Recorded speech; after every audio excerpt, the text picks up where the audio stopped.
Yeah, Photo Pips, welcome back to the channel. If it's your first time here, welcome to the channel. Now, in part one of my Icelandic ring road tour, I stopped off at the amazing and beautiful Stöðvarfjörður, one of the iconic waterfalls in Iceland that everybody needs to go and visit, and if possible, walk behind. Now, it's very slippery around there, so if you're a little bit unsteady on your feet, go steady. And the other hidden gem, the absolutely beautiful Glacier, which for me was probably the best, and it's going to sound a bit strange, but the best experience of that whole Iceland trip. It is absolutely stunning, but once again, if you're a little bit unsteady on your feet, go very carefully, because you fall in there. It's very cold water, but it's worth it. You'll want to go in. Stunning. So in part two now, we set off from Stöðvarfjörður and we make our way down to Vik. So the ideal way to visit this part of Iceland is basically get in your car, get to Stöðvarfjörður, do that one. You've got Skelgafoss, which is another really iconic waterfall. After that, think about going to the Skolga Museum. And then just at the back of the Skolga Museum, there's another waterfall. So then once you've done them three items all in that small area, you're going to move on. Now consider doing the aeroplane, but it is completely packed with people all the time. Then you've got where the puffins have colonised the area just outside Vik, and also you have got the lighthouse up on the hill. Once you've done that, you've got the archway in the water. Find a way to photograph that. It's really interesting. It reminds me a lot of Durdledor, a beautiful location down south in the English Jurassic coast. Absolutely stunning place.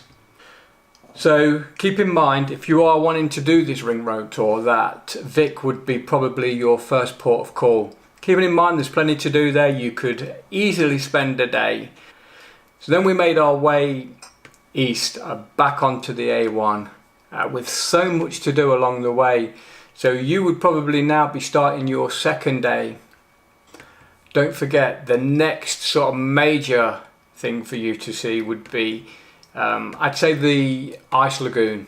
The ice lagoon is a stunning location that if you've never been to it, you need to get there.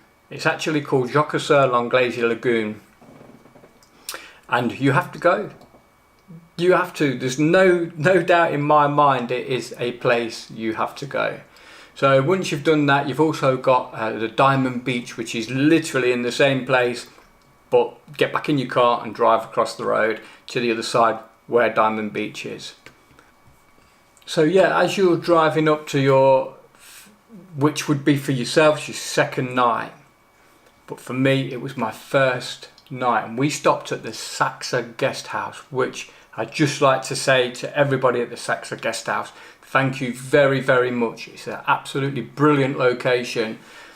Because of the time scale, we had to be checked in at, I think, before 10 o'clock, which I felt was a reasonable time, but just because of the sheer mileage that I'd done that first day, we were running late. Not only that, we came across some really shaky road, and by this time I'd actually had the blowout in the tyre, so we had no spare, so my mind was just completely racing all the time. Take a quick look around the Saxa guesthouse. For me, 10 out of 10.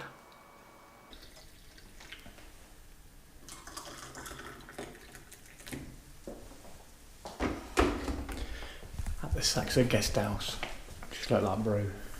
I could take you up here.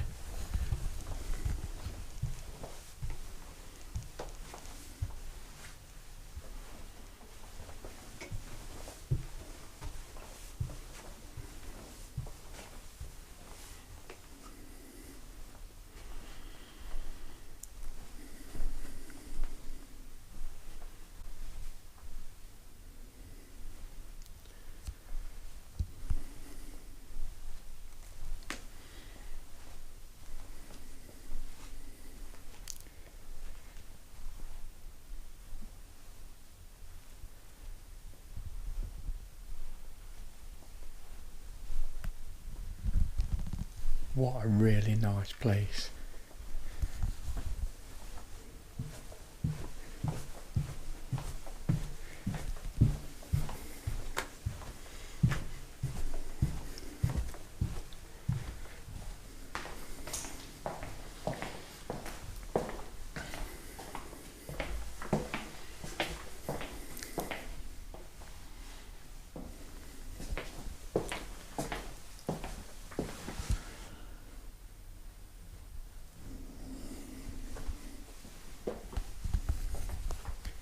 Out of 10.